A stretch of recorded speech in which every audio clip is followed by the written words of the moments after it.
പോകുന്നത് ഒരു ടാക്സ് അല്ല, അതിന്മേൽ 3 ടാക്സ് ആണ്. ഒന്ന് നമ്മുടെ മോട്ടോർ വെഹിക്കിൾ ഡിപ്പാർട്ട്മെന്റിന് കൊടുക്കുന്ന ടാക്സ്, മറ്റൊരു ടാക്സ് ഉണ്ട് നമ്മൾ പെട്രോൾ അടിക്കുമ്പോൾ സെസ് അടക്കം കൊടുക്കുന്ന മറ്റൊരു ടാക്സ്. അപ്പോൾ തന്നെയായി ഇപ്പോ ഇവിടുത്തെ ജനങ്ങളെ കൊള്ളയടിക്കുന്നത് 2 ടാക്സ് ആണ് ആ വിഭാഗത്തിൽ അടിക്കുന്നതെങ്കിൽ 3ാമത്തെ ടാക്സും കൂടി കിഫ്ബിയുടെ ഫണ്ട് റോഡ് പിരിവിലൂടെ 3 ടാക്സ് പിരിച്ചുകൊണ്ട് ഇവിടെയുള്ള നമ്മുടെ വാഹന മേഖലയെല്ലാം തകർക്കുന്ന തരത്തിലേക്ക്, അല്ലെങ്കിൽ ഇവിടെയുള്ള സെസ് അടക്കം വർദ്ധിപ്പിക്കുമ്പോൾ പാവപ്പെട്ടവന് കിട്ടേണ്ട, നമുക്ക് ഈ മാർക്കറ്റിൽ ലഭിക്കേണ്ട വസ്തുക്കളൊക്കെ വില കുറച്ച് കൊടുക്കാൻ പറ്റാത്ത ദുസ്സഹമായ സാഹചര്യത്തിലേക്ക് ഇത്തരം കാര്യങ്ങളെ കൊണ്ടുപോയി എത്തിക്കുന്നു. ഇവിടുത്തെ മാർക്കറ്റ് വില, ഡീസൽ അടക്കം വാഹനങ്ങളടക്കം കൊണ്ടുവരേണ്ട കാര്യങ്ങളിൽ വൻ വർധനവുണ്ടാകുമ്പോൾ ഇവിടെ പച്ചക്കറിക്കും അരിക്കും അല്ലെങ്കിൽ പാവപ്പെട്ടവന് കൊടുക്കേണ്ട വിവിധ വസ്തുക്കൾക്ക് വീണ്ടും വില വർദ്ധിപ്പിക്കുമെന്നുള്ള ഒരു ദുസ്സഹമായ സാഹചര്യം നിലനിൽക്കുമ്പോഴാണ് പ്രിയമുള്ളവരെ നമ്മൾ ഈ പ്രതിഷേധ ധാരണയുമായിട്ട് ഇവിടെ കടന്നു വന്നിട്ടുള്ളത്. അതുകൊണ്ടാണ് ഈ ബഡ്ജറ്റിൽ പറഞ്ഞിരിക്കുന്ന നമുക്ക് 47,000 കോടി രൂപ പിടിച്ചെടുക്കാനുള്ള വൻകിട ലോബികൾക്ക് വേണ്ടി ഇവരുടെ കൈക്കൂലിയും പണവും മേടിച്ച് ഓരോരുത്തർക്കു വേണ്ടി അവരുടെ രേഖകളെല്ലാം പിടിച്ചു വെച്ച് വൈകിപ്പിച്ച് പണം പിടിച്ചെടുക്കാതെ ഇത്തരത്തിൽ കാര്യങ്ങളുമായിട്ട് മുന്നോട്ട് പോകുന്നത്. അതുകൊണ്ടാണ് പ്രിയമുള്ളവരെ നമ്മൾ ഈ പ്രതിഷേധ ധർണയുമായിട്ട് വില്ലേജ് ഓഫീസിന്റെ മുമ്പിൽ വന്നിരിക്കുന്നത്. ഒരാൾക്ക് ഭൂമി കൊടുക്കാനോ ഭൂമി വിൽക്കാനോ പറ്റാത്ത സ്ഥിതിയിലേക്ക് ഇവിടുത്തെ ഒരു പുതിയ പുറത്ത് നിന്നുള്ള ബിസിനസ്സുകാരുമാരും വരുന്നില്ല. വ്യവസായ മേഖലയിൽ വൻ കുതിച്ചുചാട്ടം എന്നൊക്കെ പി രാജി മിനിസ്റ്റർ പറയുമ്പോൾ നമുക്കറിയാം ഇതൊക്കെ ഒരു അടച്ചുപൂട്ടി പോയ സ്ഥാപനങ്ങളാണ് അതിലേറെയും എന്നുള്ളത് രേഖാമൂലം പ്രതിപക്ഷ നേതാവും മറ്റുള്ള ആളുകളും ഒക്കെ നമ്മൾ നിയമസഭയിൽ അവതരിപ്പിച്ച് നമ്മൾ കണ്ടതാണ്. ഇത്തരം കാര്യങ്ങളിലൊക്കെ ഇനിയും നമ്മൾ വിട്ടുകൊടുക്കാൻ പാടില്ല. പഞ്ചായത്തിന്റെ സ്ഥിതി മറ്റൊന്നാണ്.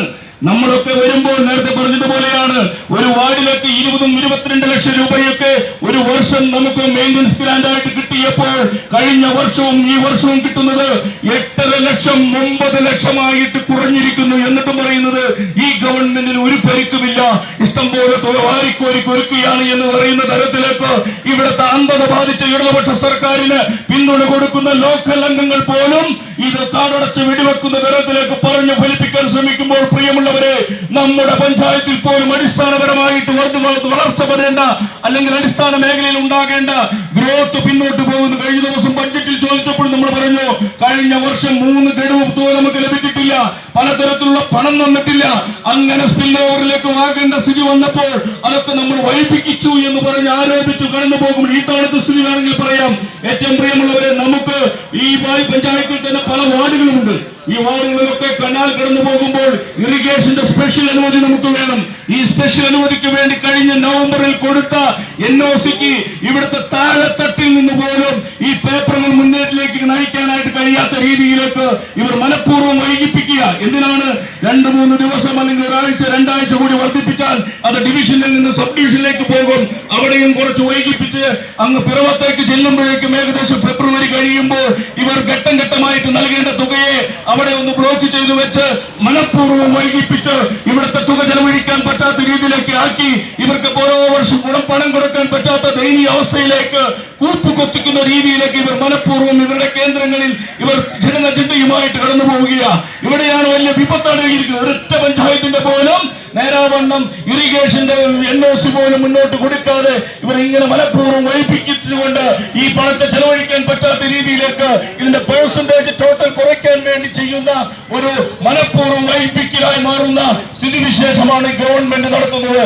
ഇവിടെയുള്ള വിവിധ വകുപ്പുകളിൽ ഒരു കാര്യം പ്രത്യേകം നമ്മൾ മനസ്സിലാക്കണം.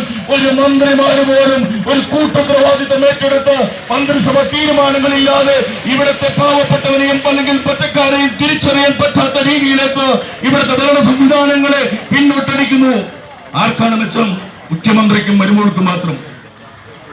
കഴിഞ്ഞ 5 വർഷം മുമ്പ് നമ്മുടെ ഇതിന് മൂലക്കല്ല് കേരളം എന്ന് പറയുന്ന ഈ കൊച്ചു പട്ടണം അല്ലെങ്കിൽ നമ്മുടെ ഈ വലിയ സ്വർഗത്തിന്റെ ദൈവത്തിന്റെ സ്വന്തം നാടെന്ന് വിശേഷിപ്പിച്ചിരുന്ന സ്വർഗത്തിൽ നമ്മുടെ ആ വീടിന് കേരളത്തിന്റെ മൂലക്കല്ല് സ്വന്തം മകൾക്കും മരുമോനും വേണ്ടി തീരെഴുതി കൊടുത്തുകൊണ്ട് കടന്നു പോകുന്ന ഒരു ദയനീയ സ്ഥിതിവിശേഷമാണ് നമ്മൾ ഇവിടെ കാണുന്ന അഴിമതിയുടെ പിന്നിൽ നിന്ന് മാത്യു കൂളിനെ അടക്കമുള്ള നമ്മുടെ MLA വിളിച്ചോതുമ്പോൾ അതിൽ പലവട്ടം ശരിയുണ്ടെന്ന് സമർത്ഥിപ്പിക്കുമ്പോഴും നിയമപരമായി പോരാടുമ്പോഴും അതിനൊക്കെ ഒത്താശ പാടുന്ന ഇവിടുത്തെ കൂട്ടുത്തരവാദിത്തമില്ലാത്ത ഇവിടുത്തെ സംസ്ഥാനത്തെ സെക്രട്ടറിക്ക് പോലും തിരുത്താൻ പറ്റാത്ത രീതിയിൽ പിണറായി വിജയൻ എന്ന് പറയുന്ന മുഖ്യമന്ത്രി എന്താണ് പറയുന്നത് അത് ഏറ്റുപറയാൻ മാത്രം നിൽക്കുന്ന ഒരു ചട്ടങ്ങളായിട്ട് ഇവിടുത്തെ മാർക്സിസ്റ്റ് കമ്മ്യൂണിസ്റ്റ് പാർട്ടി മാറുന്നുണ്ടെങ്കിൽ പ്രിയമുള്ളവരെ, ഇവിടെ സംഭവിക്കാൻ പോകുന്ന വിപത്ത് ഈ പാവപ്പെട്ടവന്റെ നാടായ കേരളത്തിൽ ഒരാളെ സഹായിക്കാൻ, പട്ടിണി പാവങ്ങളെ ഒന്ന് തോളത്ത് തട്ടി ആശ്വസിപ്പിക്കാൻ പോലും കഴിയാത്ത രീതിയിലേക്ക് നമ്മുടെ സാമ്പത്തിക ഭദ്രതയെ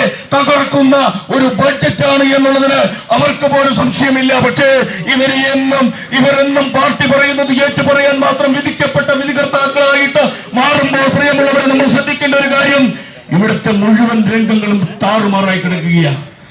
ഈ ബഡ്ജറ്റിൽ 700 കോടി രൂപയാണ് സപ്ലൈക്ക് വേണ്ടി മാറ്റിവെച്ചിരിക്കുന്നത്. പക്ഷേ കടം കൊടുക്കാൻ മാത്രം 700 കോടി രൂപ കൊടുക്കാറുണ്ട്.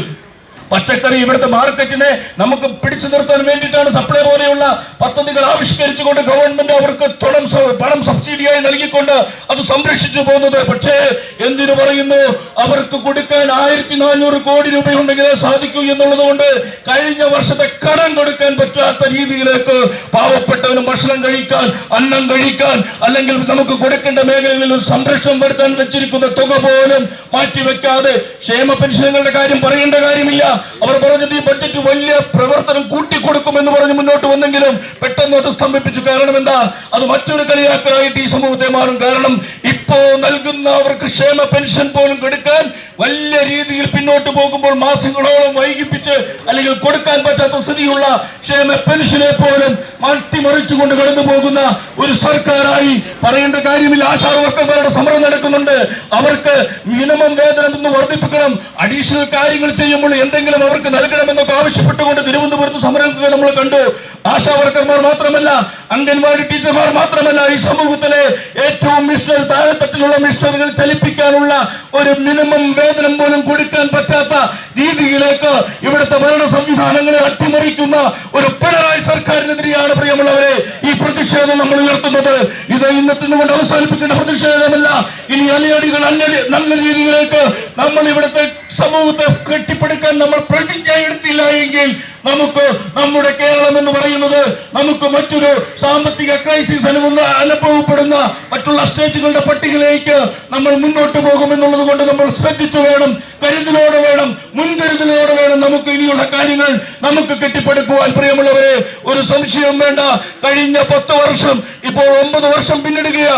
10 വർഷം പൂർത്തിയാക്കുമ്പോഴേക്കും കേരളം എന്ന് പറയുന്ന ഈ സംസ്ഥാനം 25-30 വർഷം പിന്നിലേക്ക് കടന്നു പോകുന്ന ദയനീയ അവസ്ഥയാണ് പ്രിയമുള്ളവരെ ഇപ്പോഴത്തെ സാമ്പത്തിക സ്ഥിതി നമ്മളെ കൊണ്ടുവന്ന് എത്തിച്ചിരിക്കുന്നു എന്നുള്ള ഒരു തിരിച്ചറിവിൽ നിന്ന് ഈ കേരളത്തെ കെട്ടിപ്പടുക്കാൻ നമുക്ക് ഒരുമിച്ച് കൈകോർക്കാൻ, പാവപ്പെട്ടവന്റെ, അവശരുടെ, ആലംബഹീനരുടെ ഇവരുടെ എല്ലാം ഒരു കൈത്താങ്ങായി ഇന്ത്യൻ നാഷണൽ കോൺഗ്രസിന് മാത്രമേ ഈ സമൂഹത്തെ വളർത്തിയെടുക്കാൻ കഴിയുമെന്നുള്ള നിശ്ചയദാർഢ്യത്തോടുകൂടി നമ്മൾ സംബന്ധിക്കുന്ന ഓരോരുത്തരുടെയും ഒരു കൂട്ടുത്തരവാദിത്തം ഈ പ്രതിഷേധ ധരണിക്ക് ശേഷവും നമുക്ക് മുന്നോട്ട് കൊണ്ടുപോകേണ്ടതുണ്ട്.